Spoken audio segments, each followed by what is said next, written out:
জিনিসটা হচ্ছে আপনি যদি 200 উইকেটে খেলেন তাহলে ব্যাটসম্যানরা রান করবে, না করার কোনো কিছু নেই। আপনি 200 উইকেটে যদি 160 রান জিততে পারবেন না। সো আপনি যদি আফগানিস্তান সিরিজ বলেন, আমরা কত করেছি? 160 ডিফেন্ড করেছি, রাইট? সো আপনাকে যদি সার্ফেস বিহেভ করে 160-এর মতন, আপনার সব ব্যাটসম্যানের স্ট্রাইক রেট হাই থাকবে না, 2-1টা ব্যাটসম্যানই থাকবে। সো আপনি যদি এখানেও চিটাগাংয়ের খেলাটা দেখেন, প্রথম 2টা গেমে 165 আর 150। সো 2-1টা ব্যাটসম্যানই স্ট্রাইক রেট হাই থাকবে, সবাই ওখানে হাই দিতে পারবে না। বাট আজকে যে খেলাটা ছিল, আমি মনে করি আজকে টোটালি আমরা ফার্স্ট ইনিংসে ভেরি আনলাকি। কিছু কিছু জিনিস আমাদের হাতে নাই, আমরা কন্ট্রোল করতে পারবো না, আমরা ওয়েদার কখনোই কন্ট্রোল করতে পারবো না।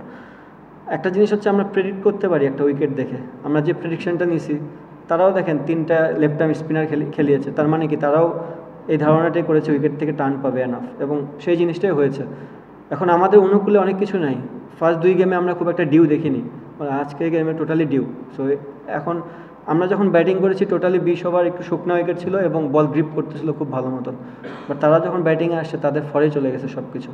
সো কিছু কিছু জিনিস আছে যেগুলো আপনার কন্ট্রোলে থাকবে না, বাট চেষ্টাটা আমাদের কমতি ছিল না। ওই জায়গাটায় আমাদের বলাররা ভালো এফোর্ট দিয়েছে, যেহেতু ডিউ পড়েছে উইকেট খুব ভালো হয়ে গেছে ব্যাটিংয়ের জন্য। এখানে যদি আমরা ফার্স্ট ইনিংসে 200 রান করতাম, যেটা পসিবল না, কারণ উইকেটে আপনি 200 করতেও পারবেন না।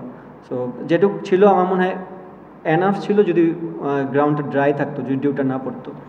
নোভা এলইডি টিভি, ঝকঝকে ছবি, নিখুঁত শব্দ, 5 বছরের ওয়ারেন্টি। নোভা মানে সঠিক মান, নিশ্চিত সেবা। যেরকম সার্ভিস আপনারা পেয়েছিলেন বা অপোজিশন যেরকম আছে, প্রথম 2 ম্যাচে আপনারা চেস করতে গিয়ে লাস্ট ওভার পর্যন্ত খেলাগুলো মনে হয়েছে যে নিয়েছে। আজকে ওয়েস্ট ইন্ডিজের ব্যাটিং টেকনিক কখনো মনে হয় না যে তারা লেট করে নিয়ে খেলাটা শেষ করছে। তো এটা থেকেও কি আপনাদের একটা শিক্ষার ব্যাপার আছে কিনা, যে খেলা ওয়েস্ট ইন্ডিজ যেভাবে আজকে চেস করছে, তো ফার্স্ট 2 ম্যাচে কিন্তু আমরা সুযোগ ছিল যে এইভাবে চেস করা। না, আমি তো বললামই যে আপনি ড্রাই উইকেটে ব্যাটিং করা আর উইকেটে ডিউ পড়ার মধ্যে অনেক পার্থক্য আছে। আমরা 2 ইনিংসই ব্যাটিং করেছি ড্রাই। সো আপনি ড্রাই উইকেটে যখন 160 দেয়, 150 দেয়, ওইটাও ডিফিকাল্ট। এমন না যে 150 মানে যে ইজিলি চেস করব। আপনি যখন শুকনো উইকেটে ব্যাটিং করতে থাকবেন, খেলা যখন গড়াতে থাকবে, বল সফট হওয়া শুরু করবে, আস্তে আস্তে ডিফিকাল্ট হবে ব্যাটসম্যানদের জন্য। এবং তারা সেই জিনিসটাকে ভালো মতন ক্যাচ আপ করেছে, বলাররা খুব ভালো মতন এক্সিকিউট করেছে, যেখানে আমাদের ব্যাটসম্যানরা ব্যর্থ হয়েছে। অনেক বড় ফ্যাক্টর।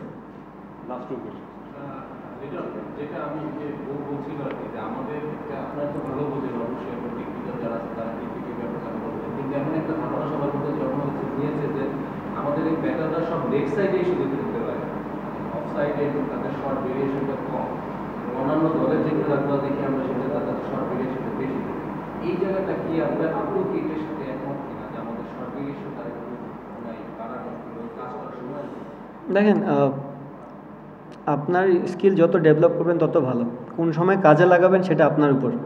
বাট কারো যদি স্কিল অনেক বেশি থাকে, সেখানে তো খারাপ হওয়ার কোনো কিছু না। সো অবভিয়াসলি আমাদের ব্যাটসম্যানদের স্কিল বাড়াতে হবে, সব ধরনের শটই খেলতে হবে। আমরা হার্ডলি কয়েকটা ব্যাটসম্যান রিভার্স সুইপ খেলি, সেটাও একটা পয়েন্ট। ওয়ার্ল্ড ক্রিকেট কিন্তু এখন অনেক আগায় গেছে। আপনাকে এই ঘূর্ণি উইকেটে যারা ব্যাটিং করে তারা রিভার্স সুইপ মারে। সো সেদিক দিয়েও আমরা একটু পিছিয়ে আছি, ওই জিনিসগুলো নিয়েও কাজ করতে হবে। আপনি যত পারেন আপনার স্ট্রেংথ বাড়াবেন, বাট আপনি অ্যাপ্লাই কখন করবেন এটা আপনার গেমের উপর ডিপেন্ড করবে।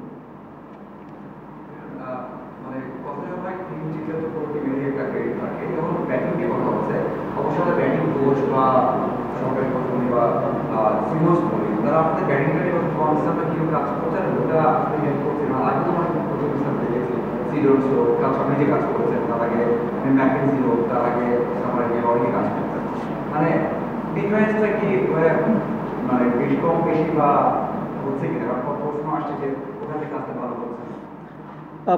একটা জিনিস হচ্ছে ভাই, একটা শিক্ষক আপনাকে একটা সাজেশনই দিতে পারবে, সে তো 22 গজে যায় খেলবে না। সো আপনাকে একটা ধারণা দিতে পারবে, ওই ধারণাটা আপনাকে নিয়ে আপনাকেই খেলতে হবে, অ্যাপ্লিকেশন আপনারই করতে হবে। আমার মনে হয় আমাদের যে প্রশিক্ষকরা আছে তারা সম্পূর্ণভাবে আমাদের সাপোর্ট করতেছে, এবং আমাদের ব্যর্থতা যে আমরা ওখানে ভালো মতন ডেলিভার করতে পারিনি। আই হোপ যে প্লেয়াররা এই জিনিসটা থেকে লার্ন করবে এবং শিখে আমরা খুব ভালো মতন এটা ডেলিভার করতে পারবো সামনে।